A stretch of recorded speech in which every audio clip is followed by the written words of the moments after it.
Hello and welcome. Well, discovering that you're going to be a parent for the first time is one of the most thrilling and exciting moments in anyone's life. Now, the start of a new chapter filled with a world of firsts and brand new experiences.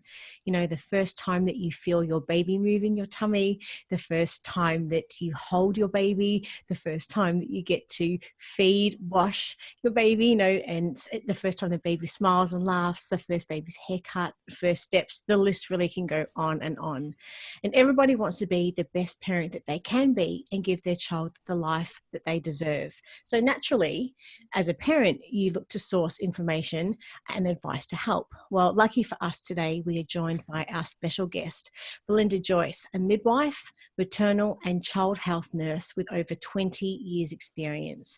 And Belinda is going to share credible, evidence-based information with her top 10 tips when having your first baby.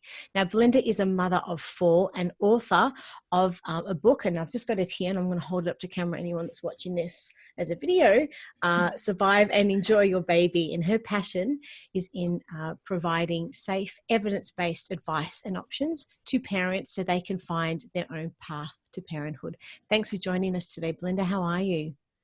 I'm very well, thanks. And you? Yeah, so I'm very excited to be having this conversation with you, and there's lots, no doubt, that we are going to try and cover within sort of the time. So I'm really excited to get through everything. But I guess throughout your nursing and midwifery career of over 20 years, and that's a significant time, you've worked with thousands of parents and newborns during childbirth education, prenatal, labour, birth, postnatal and special care nursery. There must be countless amount of questions that parents have asked you during that time. And I'd just love to know initially, what have you found are the most common challenges overall that new parents face?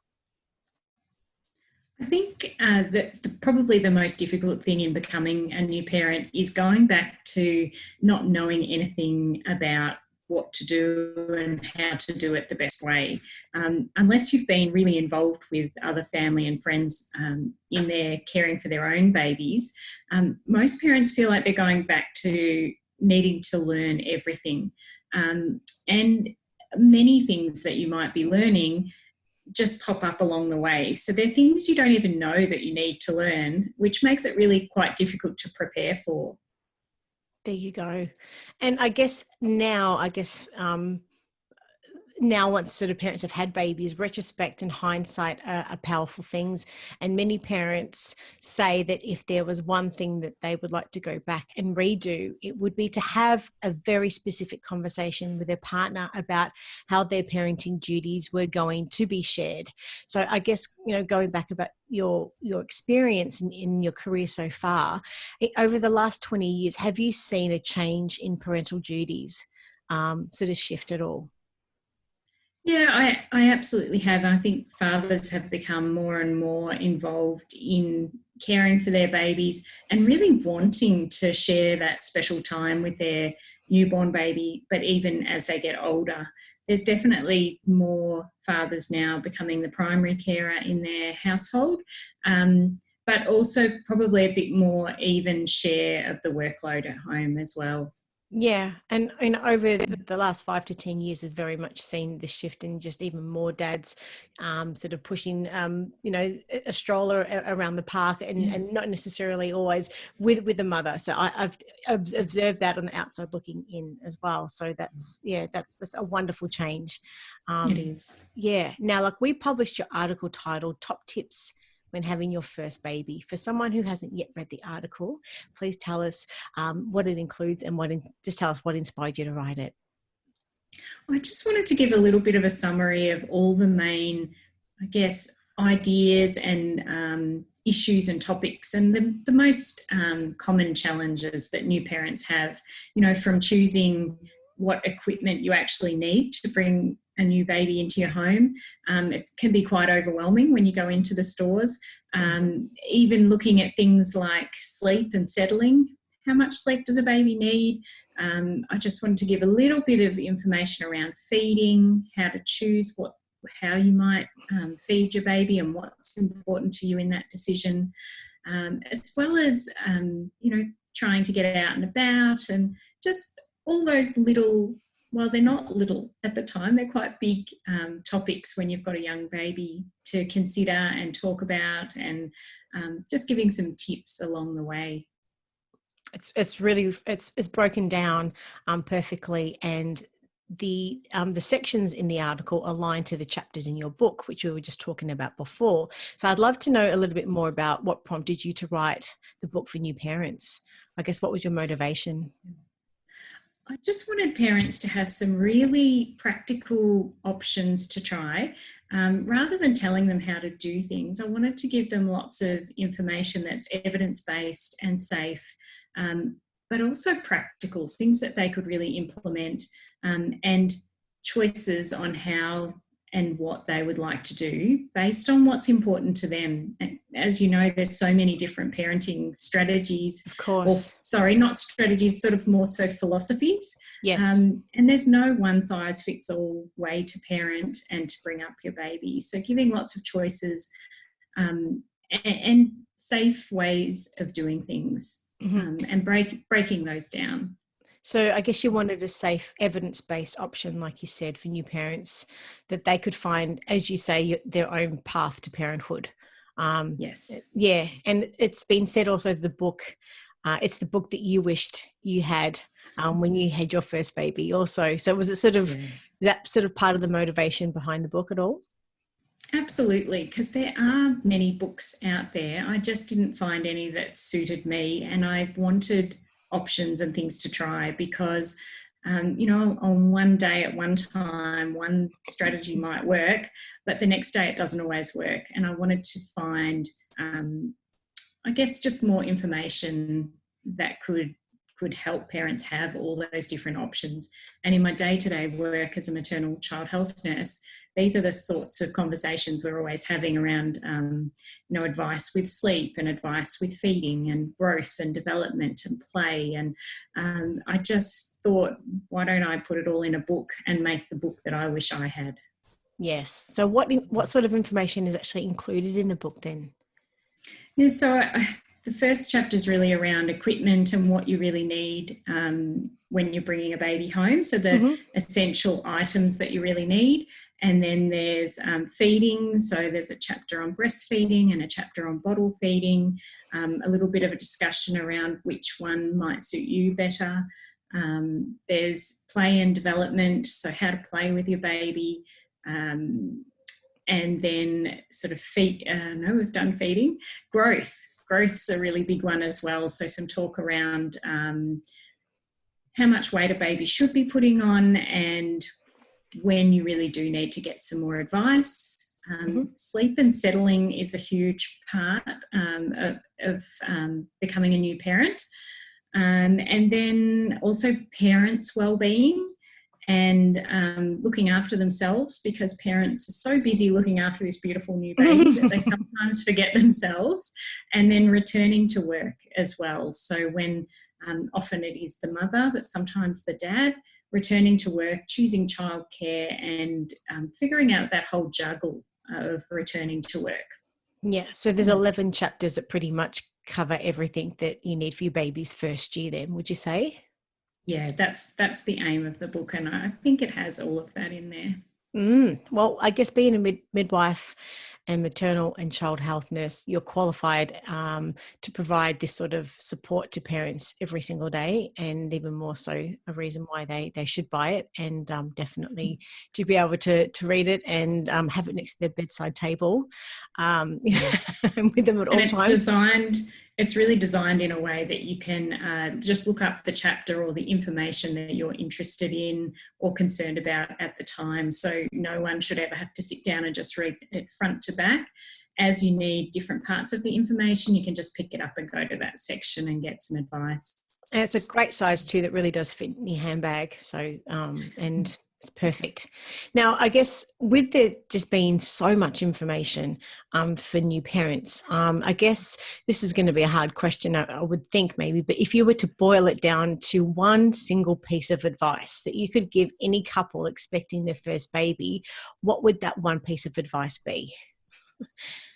I think being kind to yourself and to each other as partners in this raising of a newborn baby, and that the way the baby's behaving, because we know young babies cry quite a lot, never think that that's a reflection on your parenting. You could be doing the best possible job you can do, and your baby will still cry quite a lot. And I just feel that parents don't get told enough that that is not a reflection on all of the hard work and love that they're putting into the care of their baby. Babies do cry. Great advice. Now, in your career, I guess you've probably heard every question under the sun. I'd love to ask, from your perspective, what are some of the most common and broad questions that you parents ask you? I think, how much should my baby be how much weight should they be putting on, every week, is a really common question. And that depends on age and feeding method and all sorts of things. Also, how can I play with a newborn baby? How do you play with a newborn baby? And what do I do when my baby has a nappy rash? And there's a myriad of questions, and they come up again and again and again, because most babies do follow a fairly similar pattern in growth and development. Every baby's special and has their own little quirks, but generally speaking, they do all follow along a very similar pattern. So the similar questions keep coming up as well. Well, I've tried to do some research in preparation for this chat today, and understanding that they are broad. And they are varied. So I'd love to ask some random fireside questions with you now that we can shoot through. I've got about 20. I've sort of boiled them down to the top 20 questions that I could sort of see online that parents ask time and time again. So am I okay to ask these questions? And you can just give me some short, sharp answers, and we can sort of just shoot through the 20, and this is just going to go question, answer, question, answer. Is that okay? Okay, I'll do my best. All right, here we go. So question number 1, how should parents care for a newborn baby? Keep their baby safe. Feed it, change it. You don't have to do a huge amount other than just meeting those basic needs, and smile and talk to your baby all day long. Just tell them stories, tell them what you're doing. Even if it's just changing their nappy, tell them you're doing that. Mm-hmm. Now, question number 2, should parents get out and about with their baby during this pandemic? That's a tricky one, and I think it really depends what part of Australia you're living in. So if you're living over in Western Australia, it's probably fine to be doing that. But if you're living in Melbourne, I would suggest staying home as much as possible at this time, just because the risk is so much higher with the what looks like a second wave of cases. So I think getting out and going for a walk, even if it's just around the block with the baby in the pram, is really great no matter where you're living, just to get some fresh air. It's great for the physically, but also mentally. But I wouldn't be going to shopping centres or anywhere that's busy. I would be staying home as much as possible. And I think it very much will be a fluid piece of advice on that as things change over time. Absolutely. Question number 3, what nursery equipment should they buy before the birth? There's a few basics that you really do need. So a safe place for your baby to sleep, and a cot is the best example of that. A change table, or even just a change mat, because you're going to change thousands of nappies. A baby bath is a really great option as well, because you don't have to fill the whole bath. Some people don't have a bath in their house, and so having a small bath's really important. A pram, so that you can get out and about. It's a real sanity saver, and it allows you to have your, not be carrying your baby the whole time. So that works really well. And then a car seat or a car restraint of some sort, so that, again, you can get out and about, but you can bring your baby safely in the car. Okay, next question, number 4, how often should a baby be eating? So a newborn baby would usually feed every, say, 2 to 4 hourly. Sometimes more frequently than that, with little sort of cluster feeds often in the evening, and sometimes, especially overnight when it's dark and quiet, some babies will go a little bit longer. Some will go a lot longer, but the majority will want to feed 24 hours. In that 24-hour period, they'll keep wanting to feed every 2 to 4 hourly. Mm-hmm. Okay. Now, if breastfeeding, how can a mother tell if a baby is getting enough breast milk? The best way to tell is by the baby's output. So if they're weeing and pooing a lot, at least 5 heavy wet nappies a day. And if they're breastfeeding, they usually poo quite frequently as well and have the sort of mustardy, soft poos, then they're probably getting plenty. For what age group is that? That's saying? For a newborn.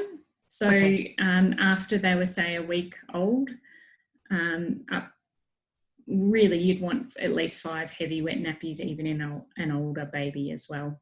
Mm-hmm. Okay. And often slow down. Mm-hmm.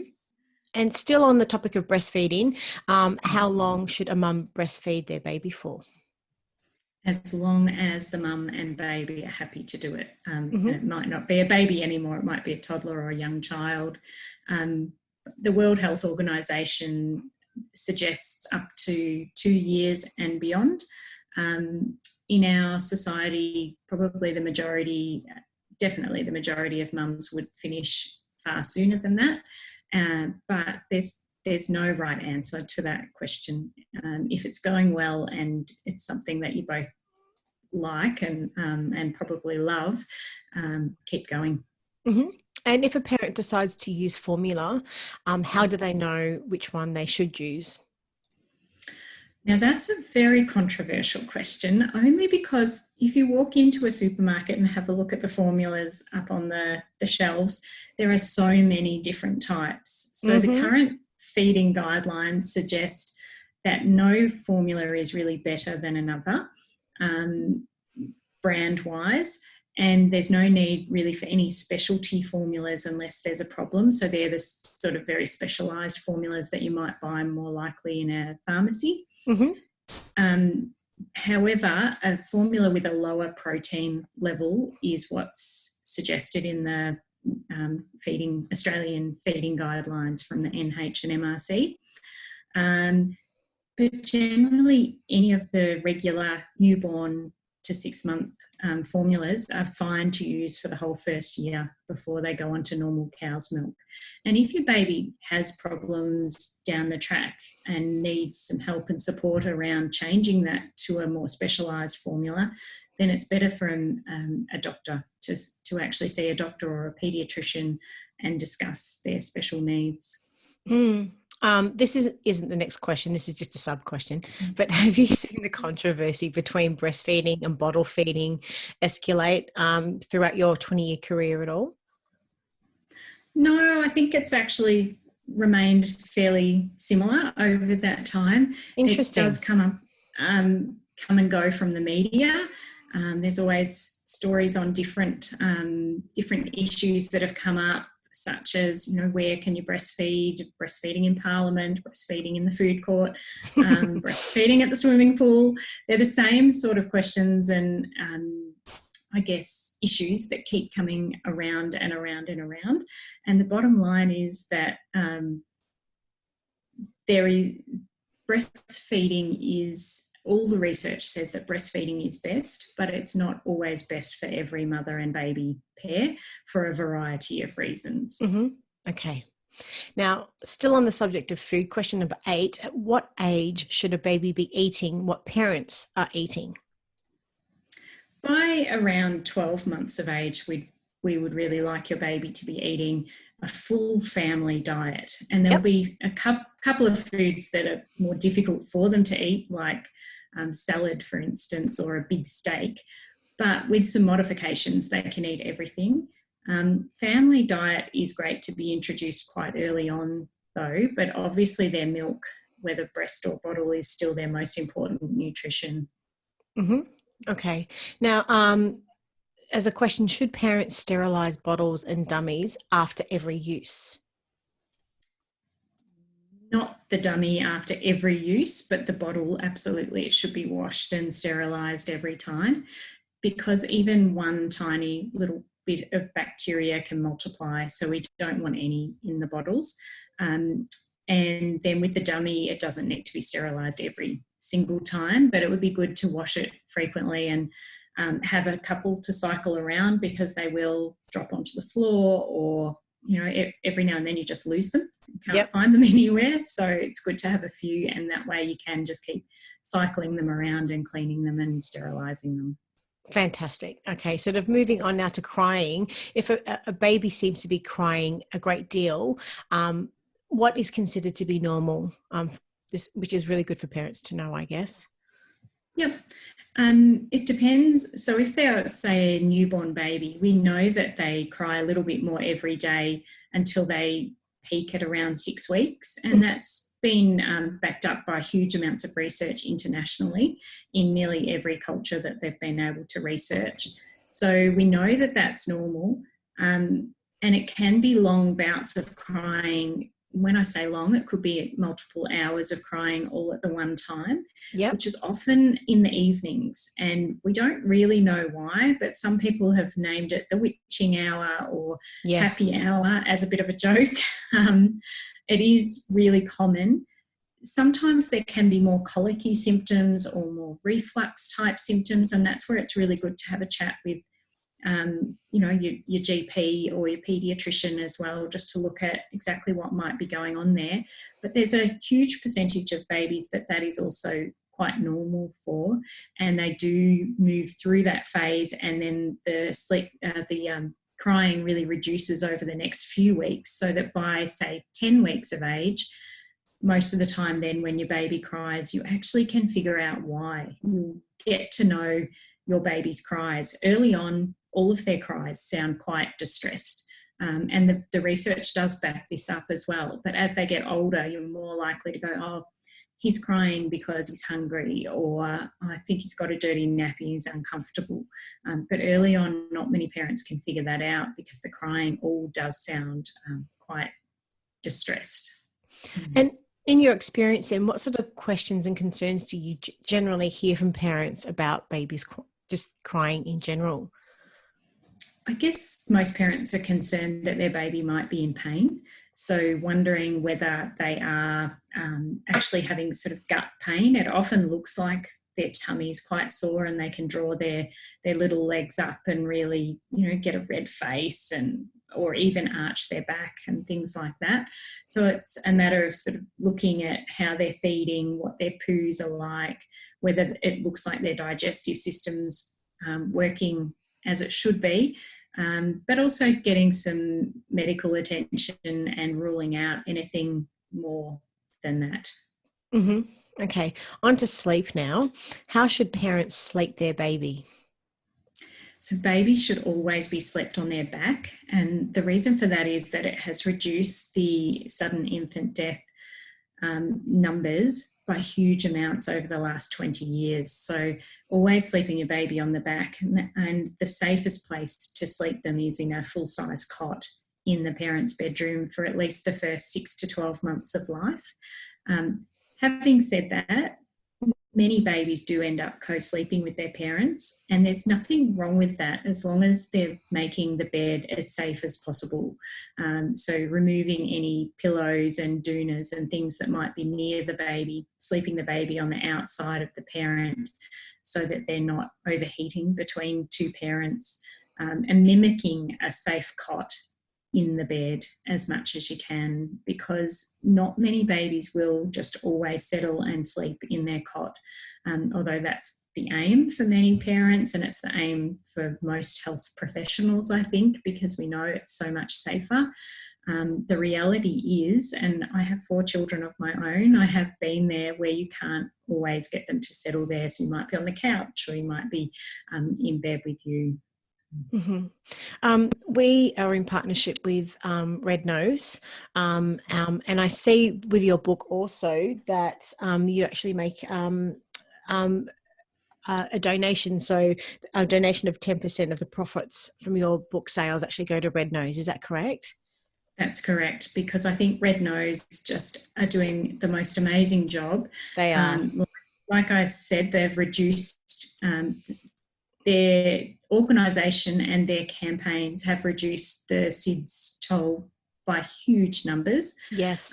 The information that they give out is all very well evidence-based. They can, if you phone them and ask a question, they will point you in the direction of, or even send you or email you the research to back up the reasons why these things. So that the sleeping on the back, the sleeping in the cot, making sure you don't have cot bumpers, pillows, toys, those kinds of things in the cot, why it's so much safer. And there's some very horrible sleep accidents that have occurred with those types of devices. Mm-hmm. And Kids Safe also promote safe sleeping in alignment with all this. But I was on the phone to Red Nose a couple of days ago, as there's going to be some articles that we will be publishing in the coming week leading up to Red Nose Day. And it's a little startling how many parents still are not receiving that message of the importance of sleeping babies on their back. And many parents are still not doing that. So that's something that we definitely will be doing a podcast interview on to be able to help spread that message. But thank you for confirming that as well. Yeah, great. The more people that hear this, and it doesn't matter how many times on repetition or that they hear it time and time again, everybody needs to know that these rules and regulations are in place for the protection and for the safety of the newborn baby. So it's very, very important. Yeah. Now, next question. How do parents know if they should wake up their baby to feed them? Really, it's only in the early days that might be necessary, especially if your baby's very sleepy or jaundiced and just not waking often enough to feed. But once your baby's, say, a couple of weeks old and they've been weighed and we can confirm that they're gaining weight, that they're having those 5 heavy wet nappies a day, you really don't need to wake them unless they've got a medical condition or they were premature or something, some other special need. Mm-hmm. Most babies will wake when they're hungry. There are a small percentage of babies that sleep through the night from very early on, and there's no need to be waking them. In fact, we want to promote that really great pattern that they've already gotten into. I guess the only time that I would suggest it is if your baby's waking frequently through the night but having long sleeps during the day. It might be worth waking them so that hopefully you get those more feeds in during the day and they sleep longer stints at night, although it doesn't always easily transpose. So is there any other major challenges that you see families and parents sort of encounter with this at all, knowing when to wake up their baby and feed them? I think, like everything else, when you're having a new baby, there's so much different advice and everyone is just trying to help and give their suggestions and what worked for them. But if you're looking on parent forums and Facebook groups and all the different places you can get advice from, you will get so many different pieces of advice. It can make it really quite difficult to know which ones to believe or which ones to try. And I often say to people, look at it as a really big menu of things that you can choose and try. And if they don't sit well with you, you don't need to try them. But it gives you lots of things to give a go and then see what works best for you and for your baby. And that might change day to day as well. But try and be guided by people who do have qualifications in this area, and Absolutely. Reputable sites like Red Nose, Kids Safe, the Raising Children's Network, Kiddipedia, all of these great sites out there that really do make sure that the information they're giving out is evidence-based. My own website as well, belindajoyce.com, has got lots of the same sorts of information that we know is safe. I was just thinking before, you're like a walking, talking encyclopedia. It's just incredible. I'm just like, question, answer. It's incredible. All right, next question. I'm passionate. You can see it's your life's work, and it's just incredible how I can ask a question. You can just go, blah, blah, blah. with the answer. It's great. Here we go. Next one. Trying to get through these questions. There's so many. What is considered to be normal sleeping, and what constitutes sleeping throughout the night for a newborn? Ooh, so normal sleeping really is any sleep. Any sleep's pretty normal sleep. But I guess a normal sleep pattern is where a baby will sleep for a couple of hours, then wake up, feed, probably have a change and things, and then start getting tired quite quickly in the early days. You know, an hour and a half, you would usually start seeing tired signs, and then we encourage you to put your baby back down to sleep in the cot. You might swaddle them up and pop them in, and then another hour or two of sleep, and hopefully overnight. The hope is that they'd have some slightly longer periods, but many young babies just don't do that because their stomach's not big enough to actually get enough milk in to sustain them for any longer than that, and their milk is digested really quickly. Yeah. What was the second part of the question? I guess, just what constitutes sleeping throughout the night? What's normal sleeping, and what constitutes sleeping throughout the night? So sleeping throughout the night, everyone seems to have a different answer on this as well. But really, I think it's if a baby has a feed often fairly late at night and they go for, say, 5 hours or 6 hours till perhaps quite early in the morning, that's really the start of sleeping through the night. And some babies might even go from, say, 8 p.m. till 6 a.m., something like that. Not often from newborn, but a bit later on, say at 3 months, something like that. And they're all different. Some babies don't sleep through the night for a very long time ever, and that can be quite normal as well. But once they get over around the 6-month mark, they should be really having some long stints of sleep, because they actually need those long stints of sleep to replenish and recharge, and so do the parents. I think sleep is a whole interview on its own. So let's revisit this at another time and date, because there's a million questions that I could flow on from this, but we need to get through the rest of them. So I'm going to keep it moving for the moment. Still a little bit obviously on the topic of sleep, but do you have any tips for parents with sleep deprivation, just generally? What advice do you usually give out for parents that are... Yeah, I think having an afternoon or a daytime nap at some point is essential. It's not a luxury. It's an essential coping mechanism to keep getting through. And even if that's just on the couch, or it doesn't have to be, all the way into bed and everything, and letting your housework slip is essential as well. You can't do everything that you might have used to have done if you're sleep deprived. It's just not, to be realistic. Important. Yeah, you've got to be able to get through. So as hard as it can be, leave those dishes. They will still be there when you wake up. Just do bare minimum, really basic meals, trying to just get the bare minimum of the washing done, and that does increase with a baby in the house as well. Even though all their clothes and things are so tiny, there's lots of them. So trying to be kind to yourself, as kind as you can, and take people up on their offers of help.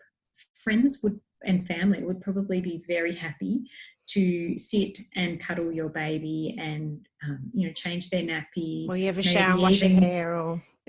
Yeah, exactly. Or asleep. And definitely accept some meal offers if they want to drop off. Yes. A thing of spaghetti bolognese, by all means accept it. Because yes, you should. And the people who want to do that for you, to help, they actually enjoy being able to help. So it gives them a chance to help. As well. Yes, definitely. Yeah. Next question. When do babies need vaccines?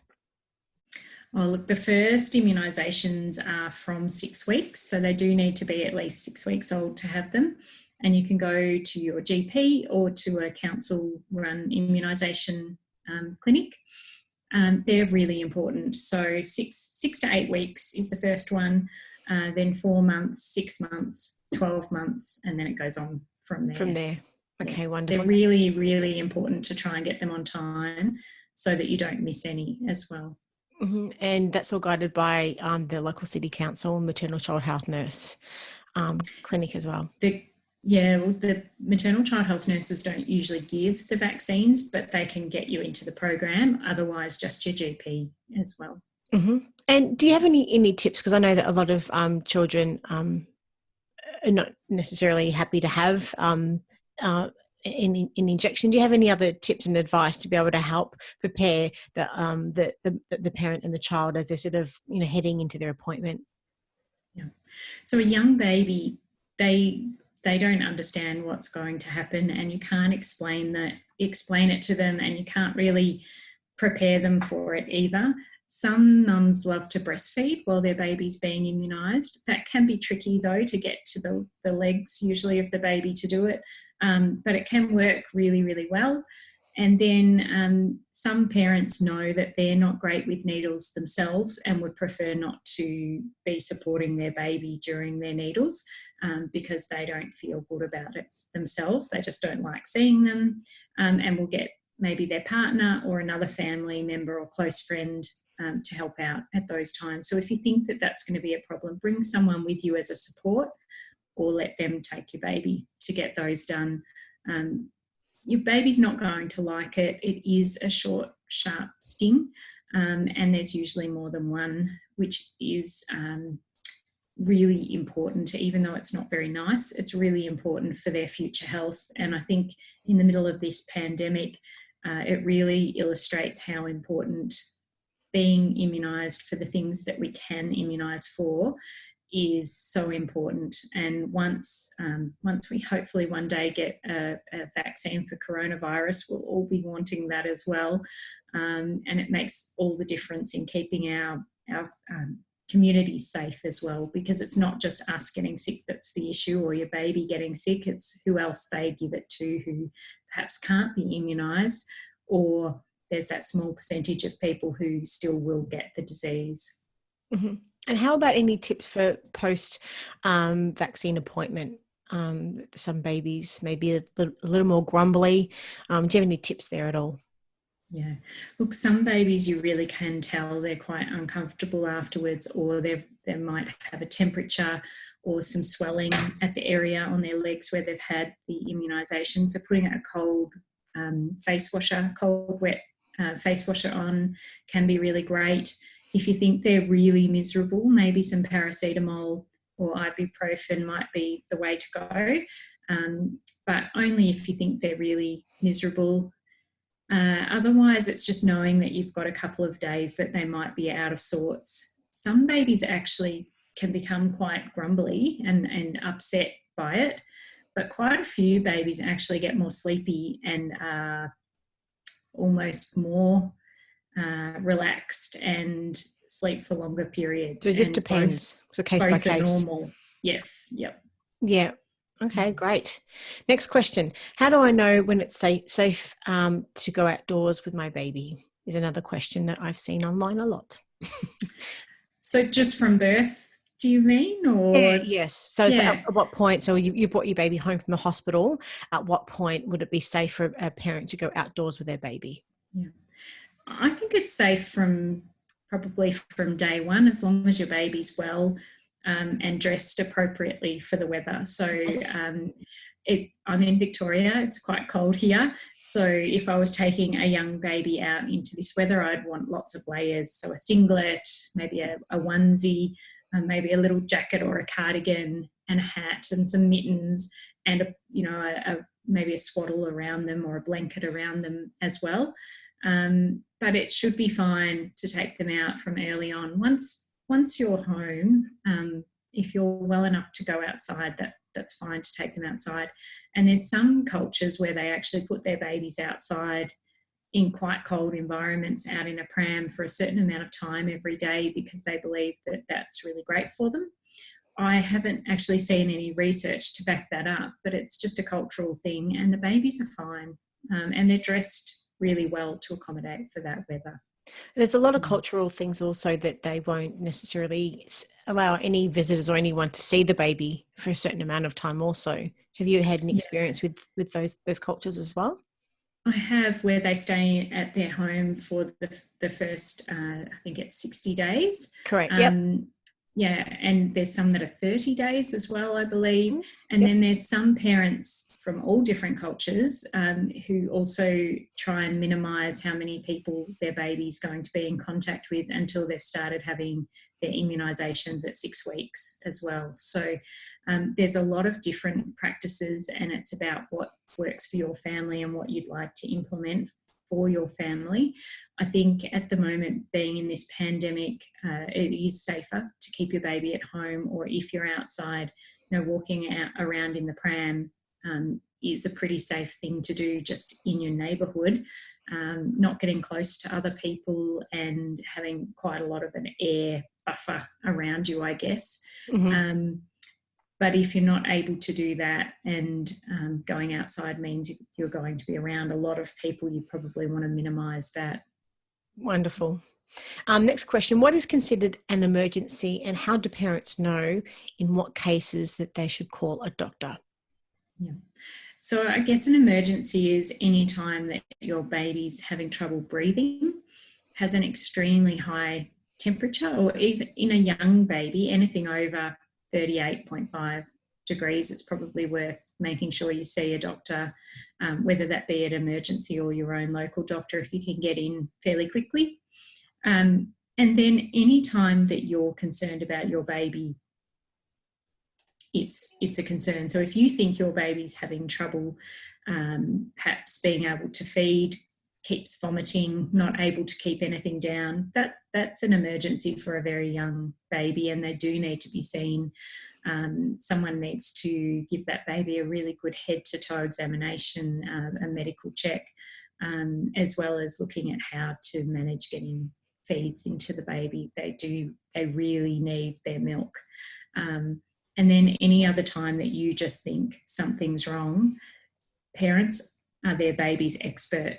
No one else knows your baby better than you. So if at the end of the day you're really concerned about your baby, that might constitute as an emergency, or at least an urgent. You're not going to just wait till the next day. You're going to make sure your baby gets seen quite swiftly. Mm-hmm. So what are the most common concerns that you generally find that parents would sort of in an appointment with you sort of raise at all? Just day to day with a young baby? Things that would constitute them having to, I guess, borderline know, is it an emergency? Do they need to see a doctor? Yeah. I think it's the babies that are vomiting a lot really worry their parents, and usually looking at the output from that baby actually tells us how much they're keeping in and whether they're gaining weight. But a young baby that's not feeding very well or not gaining weight does need to have a medical check. So I would always be sending those parents off, and they usually know that they need to do that.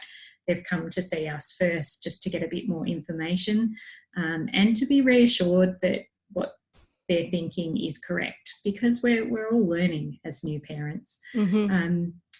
I think that's probably the most common reason. And then just a cold virus that young babies get will block up their nose, and that's how they breathe, particularly when they're feeding.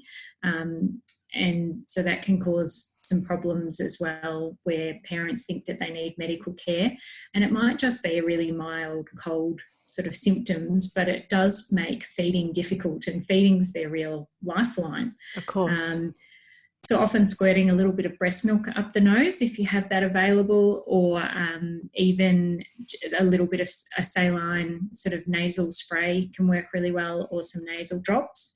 At the moment, if your baby had cold or flu-like symptoms, though, you would need to see a doctor just to rule out coronavirus. So they would potentially be testing your baby just to make sure that it's not that. Of course. Okay, next question. We're nearly there, Belinda. Hold on with me. Here we go. Is it okay for a baby to be able to pick up and hold their baby all the time? This is a question. A mum? Yeah, in the sense that they and self-soothing with crying and those types of things. Yes, yeah. Particularly with a young newborn baby, it's actually really important to check on them and pick them up and give them a cuddle when they're crying, because they're starting to learn that that people love them, people will come when they need them.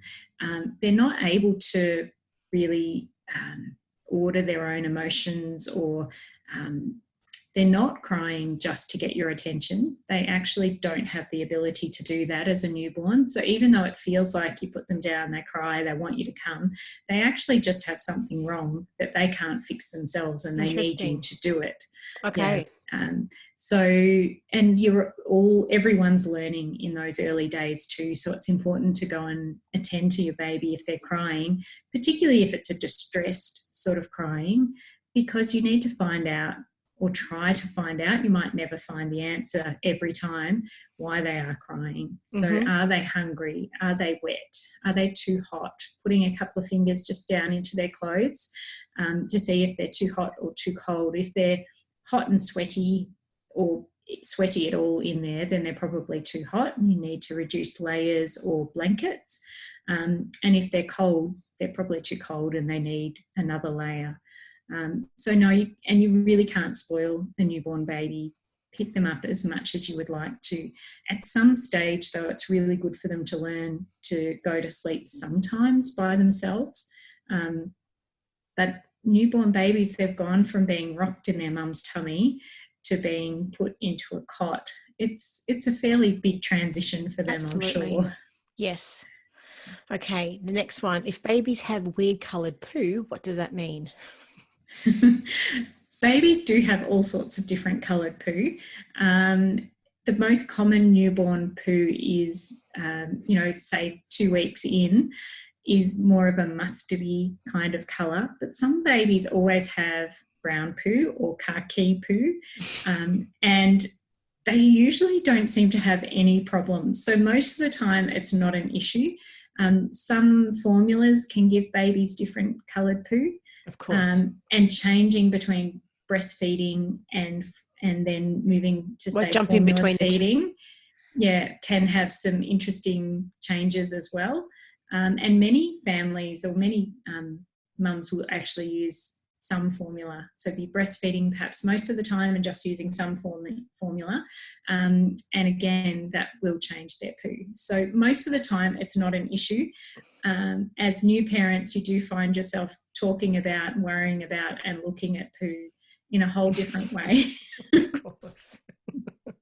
Well, on that, one more question about bowel movements. But if a baby's bowel movement is inconsistent, should parents be worried?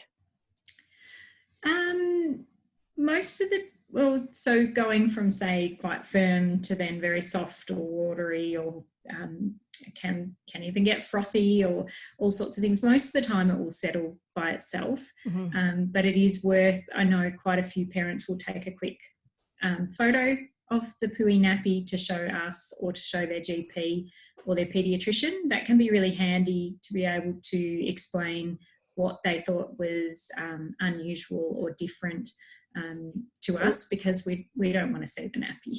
I was about to say, it's a lot easier back in the day when we used to have sort of the photos that you take a photo, then take it to Kmart to get printed, and they'll be like, what is this? They're taking photos of poo. But when it's on your phone, it doesn't matter so much, so you can just delete it. And we get lots of different things that people will take photos of with babies. Something unusual they're doing, or even video of the sound of crying. Or it's actually very handy, because we can see what the parent is trying to tell us and give them a much better answer. Well, that's a great tip, to document as much as you can on your phone, to be able to show a medical professional or someone like yourself. So yes, the technology, there are some definite sort of advances and benefits to it. There are. Now, just the last couple of questions. How should parents play with their baby?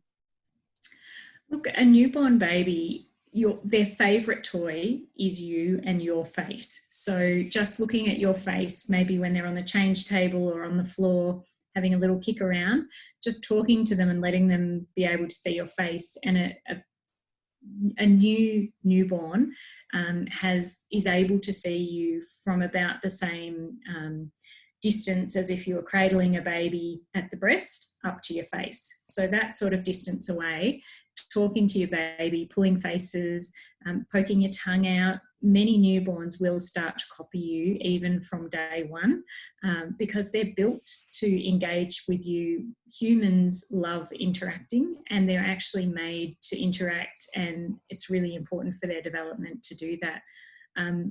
It might mean over the first few weeks that you might even lay them under a play gym and, you know, push some toys around that they can look at.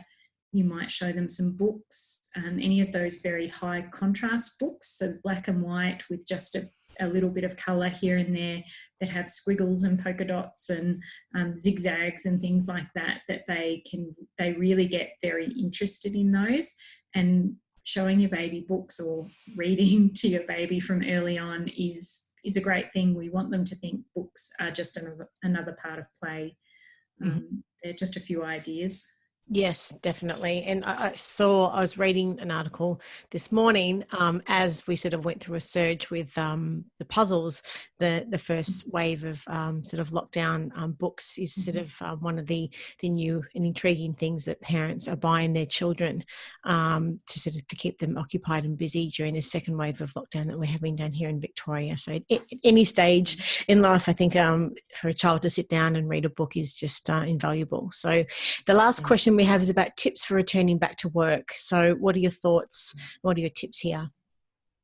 I think it's really important to think about how many days you are wanting to go back to work and how you can structure perhaps childcare or however you're going to do that around that. So many mums find it helpful if they're only going back to work, say 2 or 3 days, which is pretty common, that people might drop from full-time to part-time work.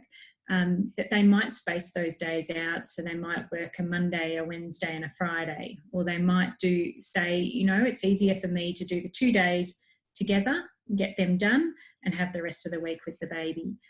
So thinking about those things and how it might work, whether you're still breastfeeding and how you're going to work around that, by having some extra breaks at work for expressing, talking to your manager about what you're going to need and how you might be able to structure it, and hearing from them what's possible and whether they've done this before, depending on the size of the company as well. Finding childcare that you feel confident in. This is your most precious little person in the world. So finding good quality childcare where you feel pretty confident to drop them off, and getting them settled in a little bit before you start work, so that if they're having a day where they haven't quite settled, you might be able to pick them up a little couple of hours early, for instance, and trying to be gentle on yourself and the baby in that process. Great advice, and there's a whole chapter in your book about that as well. And as you mentioned earlier on, there are so many different ways to parent. So I just wanted to ask, I guess in closing, how does your book provide options and suggestions that can actually meet everybody's needs then? Look, I've tried to meet everybody's needs wherever possible by giving lots of different options and not just one, breaking it up into those chapters too, so that you can just get to the information that you really need at the time, and recognising that every parent or carer out there, no matter what sort of family you're coming from, needs this information. So I've tried to be really respectful of the different sorts of families that we have in our community, so that it's a good resource for everybody. So all in all, I guess I'm going to hold this up to the screen so people can see it actually here. So you give options and suggestions rather than like prescriptive, I can't say the word prescriptive rules, had a tongue twister there. Yes. But you take into account there are many different ways to parent in the book. Is that right?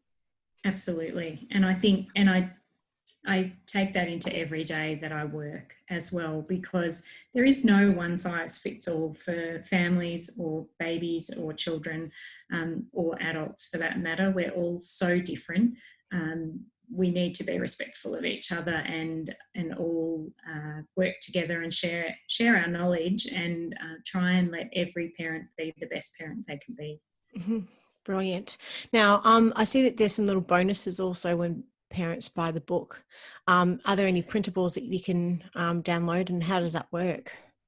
Look, I've got a website, belindajoyce.com, and on there, on the homepage, on the right-hand side, you'll see a section where you can sign up to my newsletter, which I send out really useful articles and updates on parenting, all to do with babies. There's all these different printables that you'll get on signing up. So this one's a baby equipment checklist. So it's the sort of thing you could take shopping or even just look at before you go shopping for your baby things. A newborn sleep flow chart that gives you some ideas of what to do when, even at midnight. There's a really great feed and sleep tracker as well. For a really young baby, it can be helpful, especially when you first come home from the hospital, just to remember when you did feed them last and when they had a wet nappy. It's the sort of thing you would only use for the first couple of weeks. And then even just a nappy bag checklist, because it's sometimes really tricky to know what to put in the nappy bag when you're heading out for the first time. I know it was for me, and just having a bit of guidance around that. And there's a whole heap more printables and things there too. So you can just sign up for the newsletter and I'll send you all of those things out, and then just occasionally send you a newsletter with some more information as well. Wonderful. Now, we've covered so much today, and they've each really been an introduction, I guess, to each one of the subjects and the questions that we've asked. It's just a starting point, but I'm not sure if you can, but how can you summarize, I guess, the key takeaways from the chat today? What are your sort of the overall overarching messages? Be kind to yourself. This new parenting thing, it's a whole new world. There's so much to know, and you will learn all of this as you need to know it. And ask for help. No one expects new parents just to know this stuff. I know I didn't, and I can remember holding my new baby for the first time and thinking, well, I'm a mum now, I should just know. But I didn't know. I had to ask lots of questions, and so much I just learned gradually along the way, and I know my husband was the same. So ask for help when you need it. Even in this pandemic, health professionals are all still working. They might be working in a slightly different way, a slightly different sort of service model, but phone them and ask, how you can access their services, because new parents still need this help, and it is out there. Wonderful advice. So if parents have got any other questions for you, whereabouts can they find you? So if you go to belindajoyce.com, I've got a blog there, lots and lots of extra information there, and you can just hit the contact me button and send me an email. Great. And can they buy the book through the website also? They can buy the book through the website, belindajoyce.com. Alternatively, it's available in all good bookstores. Wonderful. And we'll have those links in the show notes. Thanks for your time today, and definitely look forward to chatting again with you soon. Take care. Stay safe. Thanks, Rach. Okay, bye. Bye.